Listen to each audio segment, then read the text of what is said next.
સૌપ્રથમ વાત કરીએ કચ્છના રાપરમાં અનુભવાયો છે ભૂકંપનો આંચકો। રાપરમાં 2.7ની તીવ્રતાનો ભૂકંપનો આંચકો।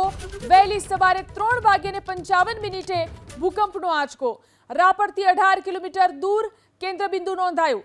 તો ફરી એકવાર કચ્છના રાપરમાં ભૂકંપનો આંચકો। રાપરમાં 2.7ની તીવ્રતાનો ભૂકંપનો આંચકો। વહેલી સવારે 3:55 ભૂકંપનો આંચકો આવ્યો।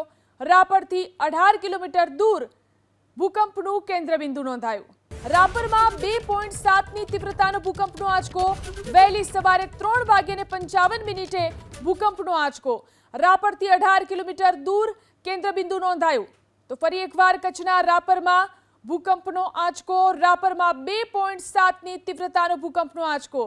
વહેલી સવારે 3:55 ભૂકંપનો આંચકો આવ્યો। રાપરથી 18 કિલોમીટર દૂર ભૂકંપનું કેન્દ્રબિંદુ નોંધાયું।